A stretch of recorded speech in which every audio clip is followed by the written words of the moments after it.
All right, good afternoon, everyone. Good afternoon. Thank you so much for joining us here today for this monumental occasion. The coalition standing here stretches from business to labor, legislative leaders to employment nonprofits, industry representatives to members of my administration, and the depth of this group is what makes today possible. I want to thank all of them for being here today. Working families face so many challenges, and it's been my mission to alleviate all those burdens in every way that I can. Too many people can't afford to miss even a day's pay. But then crises arise, sometimes seemingly small, sometimes catastrophic. And they live in fear of losing income vital to their family's survival, or other repercussions at work. When their car breaks down, when their child gets sick, when an elderly parent needs help. That's the case for hundreds of thousands of Illinois workers and millions of employees all across the nation. In just a few moments, that's all going to change for Illinois' working families when I sign into law the Paid Leave for All Workers Act, guaranteeing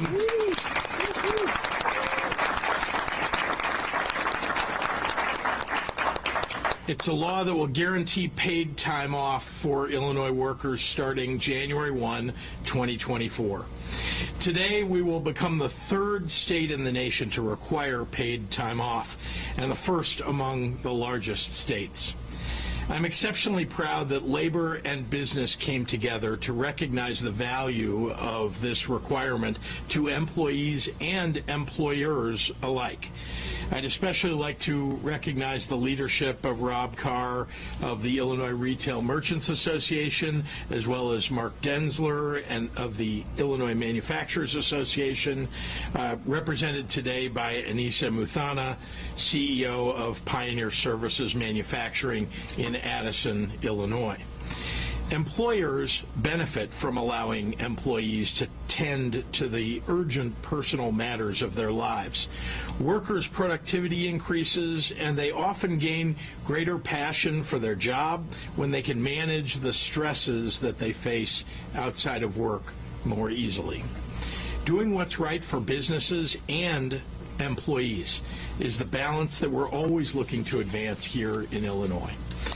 I want to take a moment to recognize that this achievement also wouldn't have gotten over the finish line without the incredible leadership of Speaker Pro Tem Jahan Gordon Booth on my left,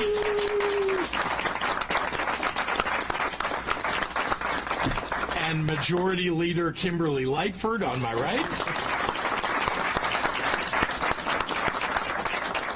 This has been a multi-year endeavor for them and for so many others, and it's their persistence that has led us here today.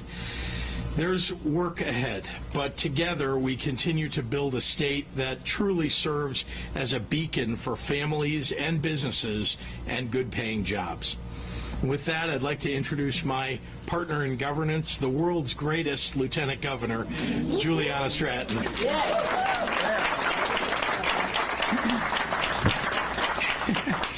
Good afternoon, everyone. I had to think about the time. I am Lieutenant Governor Juliana Stratton, and I use she, her pronouns.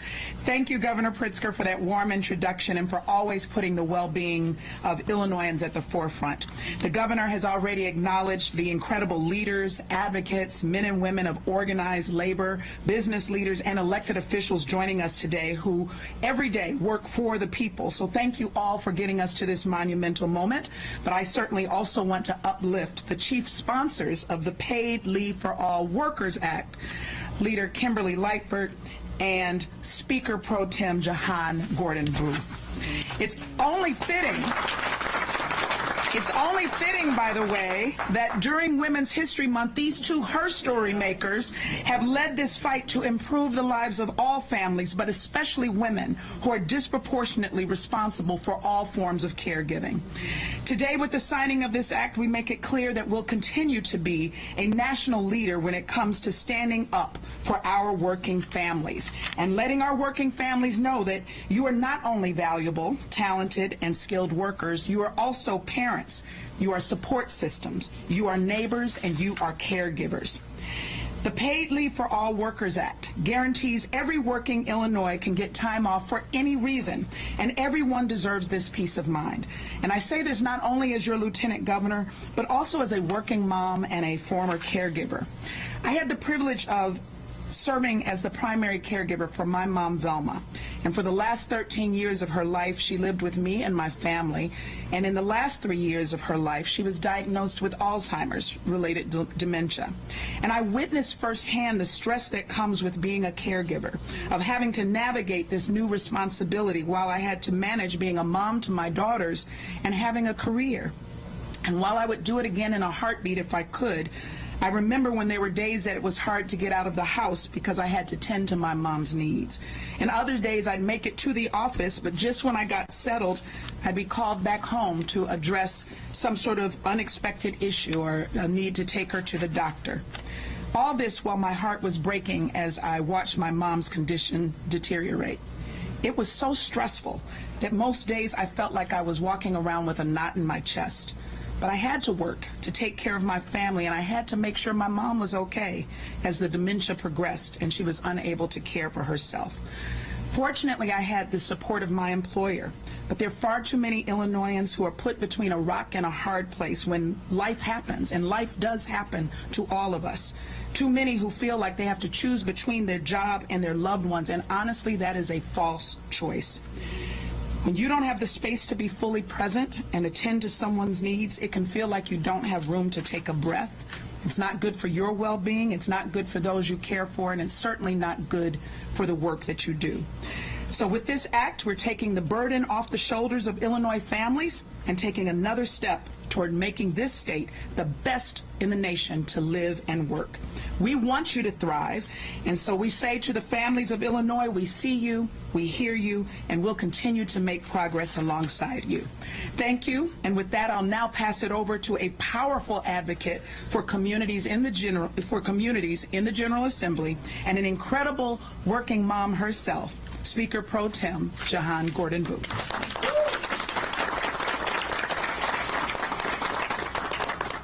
Good afternoon, everyone.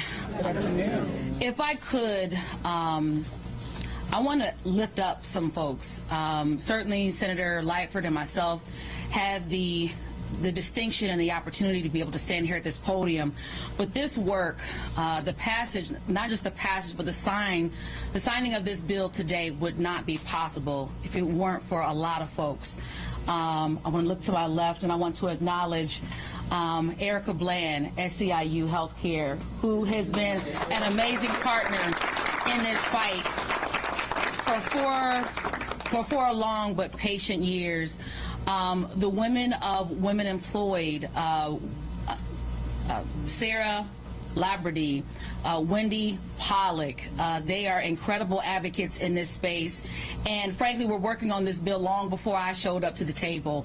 My good friend Zach Kotsky, who used to be with UFCW, who was a staunch advocate for this legislation from the very inception. Again, to our partners, not just in labor but also on the business side, Rob Carr, Alec Leard with the Illinois Retail Merchants Association, Donovan Griffin and Mark Densler with the IMA, because again, when we have the ability to pass legislation like this that impacts literally 4 million Illinoisans, it's because of the work that we're able to do together. And I stand here today particularly proud as a working mom who has a young daughter who is in the hospital and in doctor's offices far often than I would ever like her to be. But that is the situation and the hand that we've been dealt, and so we make the best of it.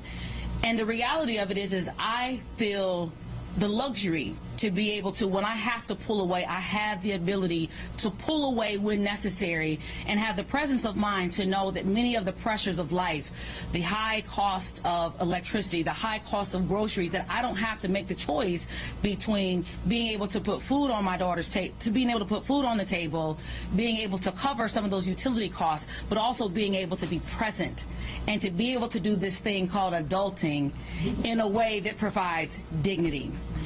And I don't just stand here today with my colleague as a working mom, because that's not what this bill is about. I'm giving you my story because we all show up in this space carrying the stories of ourselves, of our communities on our backs. But this is about bringing dignity to all workers, because that is who is impacted by paid leave for all. All workers in the state of Illinois will be covered by this transformational policy that, again, would not be possible had it not been for the labor community being staunch advocates for this policy, for working men and women in this state. If it wasn't for the advocates stepping up and fighting for this, and the business community holding our hands in partnership in order to be able to deliver such a powerful, powerful benefit to bring dignity to workers all over the state of Illinois. So I'm proud to stand here today with my colleagues and friends and look forward to the signing of this bill, because it has been absolutely a long time coming. Up next to the podium, up next at the podium is someone who needs no introduction, because she has historically been showing us what it means to pass not only progressive policy but pro-business policies here in the state of Illinois, and that's none other than Majority Leader Kimberly Lightford.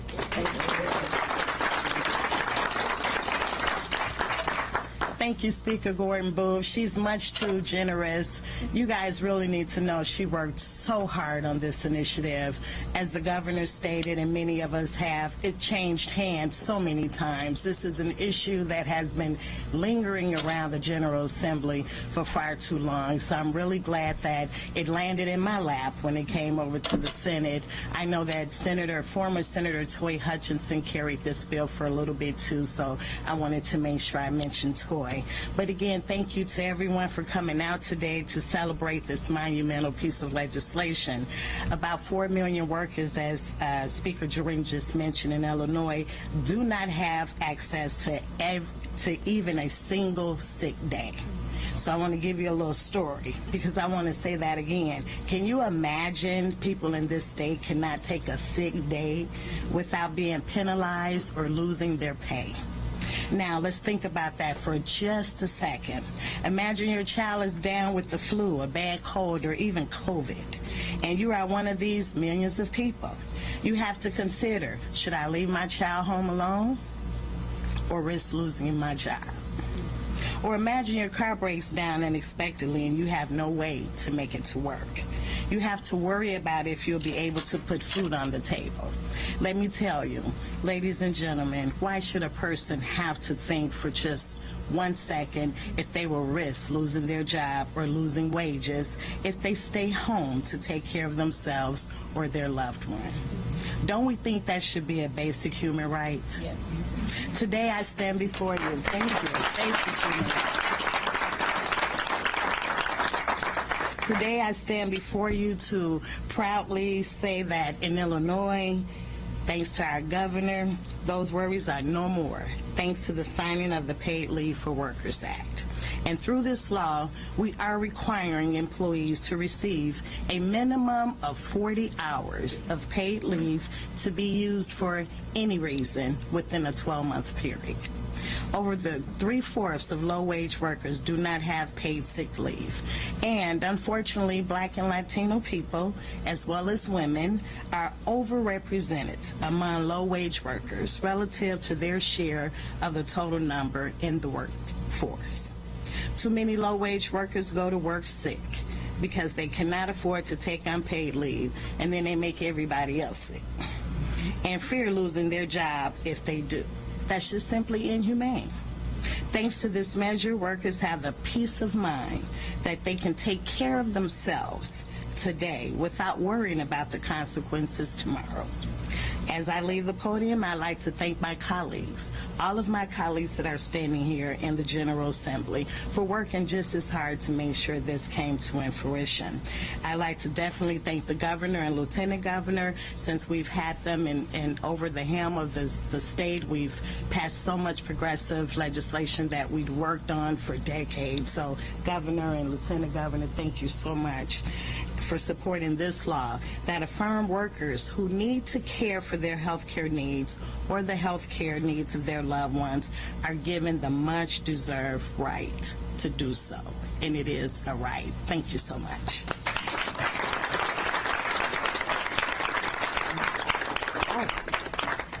I do that every time.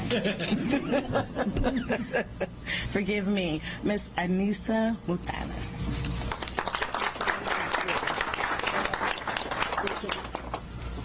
Good afternoon, everyone. Thank you, Governor. On behalf of the Illinois Manufacturing Association, I would like to thank everyone for coming out today and for this act. As a CEO and of 2 manufacturing companies, it's my pleasure to join to celebrate this new paid leave law that will help employers invest in their employees. Currently, Illinois manufacturers employ more than 650,000 individuals. That's 14% of our state's economy. Manufacturers invest in our human capital, which is our most important asset, by paying wages and benefits that average more than $80,000 a year. I think that's the secret here, right? We need to get that out. Providing also the necessary skills and training to be successful.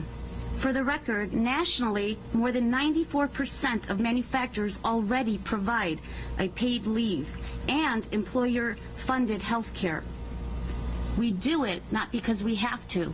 We do it because we care. I've been in this industry for over 30 years, and I am proud to be CEO and co-owner of 2 companies, Pioneer Service and M&M Quality Bar Grinding. Both machining facilities contribute to a wide variety of industries, everything from aerospace to the parts of electrical vehicles, something I know you're a fan of. And let's not forget that we served the medical and biotech industries during the battle against COVID. I'll end with a friendly reminder. Manufacturers are makers. The process of bringing people together to make something that will go on to serve a bigger purpose is where our passion lies. Knowing that the parts that leave our shops are contributing to the world at large, touching lives, fuels us as manufacturers. That's the passion that the governor was talking about. The pandemic was only one of many examples that we stepped up and we shined, and we continue to shine and thrive. I ask all officials, local and national, to advocate for this industry, the industry that is the backbone of this country. Thank you.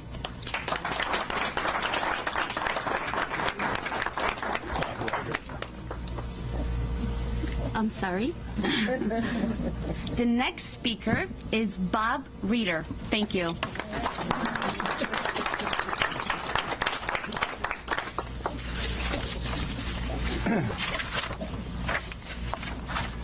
Good afternoon. Those of you who don't know me, my name is Bob Reiter. I'm president of the Chicago Federation of Labor. The CFL represents 300 unions who in turn represent 500,000 working people in Chicago and Cook County, the hometown of the American labor movement. And today our state takes another step in the right direction in improving the lives of every Illinoisan. Guaranteed pay leave is now provided for all workers in our state. And while some workers already enjoy this benefit, guaranteeing it for every worker in Illinois creates a standard that will benefit all working people and their families. And I have to tell you how proud I am to be here with you talking about it.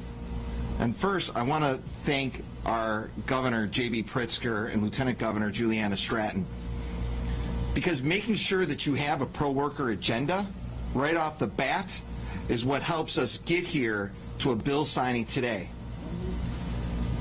If you think about where we were 4 years ago, right about this time, the governor was signing into legislation historic minimum wage legislation that we hadn't seen at the state level ever before. That's a big deal. Starting out his second term, he's doing the same thing, and we keep raising the bar. I would like to thank first, and you'll hear from him a little bit, the president of the Illinois AFL-CIO, Tim Dre, who helps convene all of us on the labor side so we can do big things. But Tim and I can't do big things without other people in our leadership and activism that are not only standing with us, but pushing us every step of the way. And I'm very proud to have with us, because, to be honest with you, she could be at this podium right now telling this story probably in a lot better ways than I can, and that's Erica Bland from SEIU.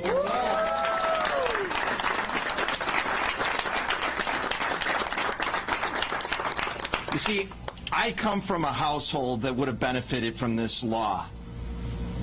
Back in the 70s and 80s, when I was a little kid, my mom worked as an emergency room nurse midnights at Silver Cross Hospital in Joliet. My dad was a construction worker that on occasion would get to work, and sometimes during the early 80s, more often he'd be off work. But having these benefits while my parents were trying to scratch things together would have helped them be able to have a more productive family life with all of us. Because having one parent who couldn't take a day off while another parent was out trying to piece together random pieces of work because his full-time job wasn't happening, these are the struggles that still happen today. And we're starting to close that gap by passing this kind of legislation. So I want to thank Speaker Pro Tem Jahan Gordon Booth, who's been a staunch advocate, and Leader Lightford, who's been there. It's all right, Kim. But the first time I ever sat with Kim Lightford, was over minimum wage, and it was way before J.B. Pritzker came and helped us get it across the finish line. Because it took this team to make that happen, and this team to make this happen. So I'm going to pass it off to Tim Dre here in a second, but I want to say how incredible it is to celebrate this and move the ball further down the field for workers in Illinois. Thank you.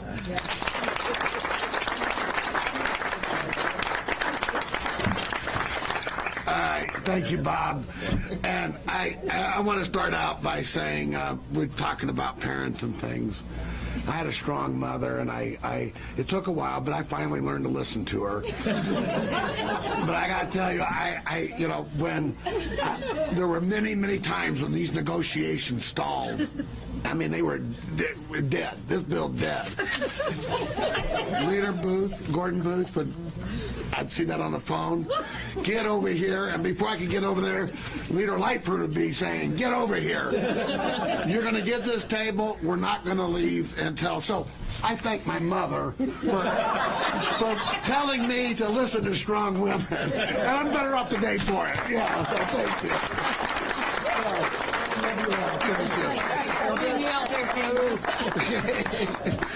Actually, she said you could take me to the woodshed once. Anyway, again, speaking of strong women, Erica Bland, Wendy Pollock, Sarah Lighterby. I have to talk about Zach Kowski, because again, strong women in his life. But a partner, Pat Devaney, Alyssa Goodstein. It was just a group effort. The CFL, Andrea Kluger, everybody. I can't tell you how many. I could stand here all day, but we're going to sign a bill. What they did to get this bill through. This is a big deal. And Pat and I sit twice a month. We sit on a phone call with state federation presidents from all around the Midwest. And Michigan's finally seen the light, Governor. But places like Iowa, where they're putting 13-year-olds in meat packing plants, and we get on the phone and say, this is a state that respects workers' rights. I can't tell you how important that is, Governor. I can't tell you how important that is. So, with that, this bill's important, and a lot of people have said this, but I like to really sum it up simple. This gives a worker paid time off when work gets in the way of life. That's all it does. Work gets in the way of life. And for years, we've had collective bargaining agreements that recognize that. But not all employers did. Not, CEOs, they get it. Middle management gets it. Union members get it. This bill gives it to every worker in the state. That says a lot.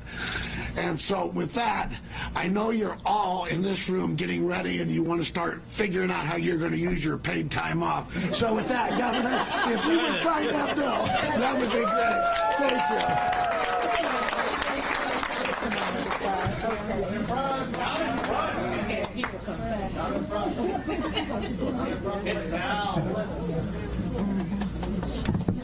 Well, oh, maybe you want to go around the other side? Thank you. Thank you. You want to go stand on the side?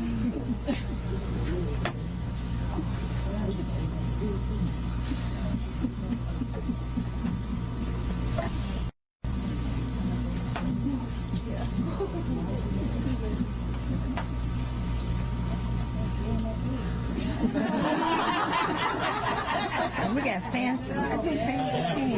They can change. I don't think so. They don't get enough.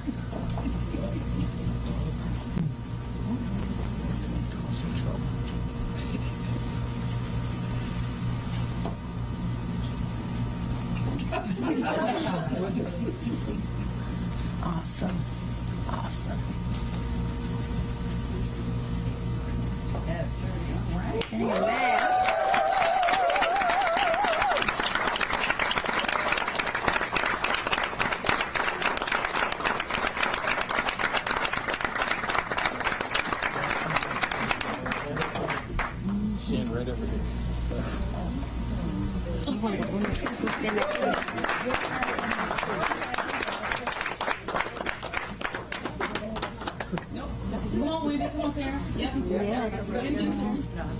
Those are the ladies that take credit. She should be up front and center.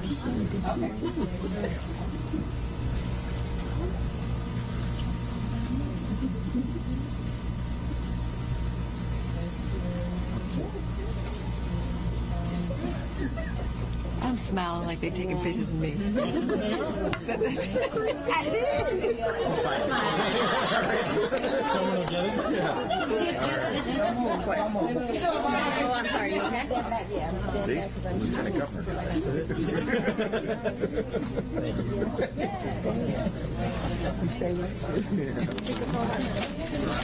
Okay, I'm going to take a few questions and then we'll wrap it up. Happy to take any questions from members of the media. Yes, ma'am. Good to see you. Stress that this really is something that provides more than just sick leave, which, as we know, is already guaranteed for workers within the city of Chicago, but it's really something that is paid leave for any reason. That's right. And what's important to recognize is that there are an awful lot of people outside of the city of Chicago who before today did not have any guaranteed paid time off. And so this sets a floor for all of them and also recognizes how important it is that we allow families to take just that. Sometimes life gets in the way. Someone said, work gets in the way of life. Sometimes life gets in the way of life. Things happen in your life that are maybe small emergencies to someone else, but a big emergency in your own life. And so this is just one way and one beginning to what needs to happen to guarantee the rights of workers. Governor, have you met with Paul Vallis and Brandon Johnson? Have they asked for your endorsement, and what have you told them? I have. I've met with each of them, and I've told them that my intention is to work with whoever wins this race, and so I look forward to hearing even more. I know we've got a few weeks left in this campaign, but it's important that the governor work with the mayor, whoever that is, and so I'm going to watch. And of course, I'm a voter, so I live in Chicago. I'll have to make that decision when the time comes. Are they seeking your endorsement? They have, and I've told them, as I've told all of you, I think it's important for me to stay clear of endorsing, mainly because I want to make sure that we're able to work together, whoever it is that wins. The comment for trial starts tomorrow. Are you watching it? What are you hoping to see? Well, I'm a little busy each day, so I know these are happening during the day. I've always said that those who breach the law should be held accountable. Especially when it comes to breaking the public trust. And so, we'll have to see how the trial wears on. But I don't think I'll have a chance to watch each day, maybe some highlights, or maybe I'll get to read in some of your publications. Another court-related question, Governor. Last week, the Supreme Court accepted an appeal on the assault weapons ban out of Macon County. Tomorrow, oral arguments in the Safety Act case. How do you feel? Are you concerned with these two major pieces of legislation that you find hanging in the balance based on what the court decides? Well, I know, it's the last refuge of those who can't win at the ballot box to take something to court to try to have it overturned, even though they are wrong when they say it's unconstitutional. As you know, this is the law, at least talking about the assault weapons ban, it's the law in 8 other states. Illinois is simply the 9th, and we're trying to protect people. It doesn't protect people everywhere all the time from firearms, but it does protect a percentage of people, and I think we'll do something to keep the people of Illinois safe. And I think the Supreme Court is going to give it a fair hearing, but I can tell you that all the lawyers and people who are involved in crafting the legislation feel confident that it'll come out the right way. And on cash bail, what's at stake if the court overturns the law that I don't expect that they will overturn it. There's no rationale that makes any sense to overturn it. So I'm looking forward to that becoming law. Governor, do you have any words of comfort for small business owners who might be seeing this today and anxious given the last 3 years of what they've had, the struggles that they've been through, the fact that there are no limitations on what these hours can be used for, concerns that this could put them over the edge and knock them out of business? Well, let's remember that these are earned days off. So it's not as if you take a job one day and all of a sudden have 5 days off. And so I think just like bigger businesses, small businesses want their workers to be more productive, to be able to deal with their stresses and emergencies at home so they can be better and more productive at work. And so I want to encourage anybody who's concerned about that just to look at and remind the workers that work for them how important it is that we have a law like that protects workers in the state of Illinois and that helps employers, as I say, help their workers be more productive. Thank you. Thank you very much. Good to meet you, too. Thank you. Nice to see Hopefully you. you'll come and visit. Would you invite me?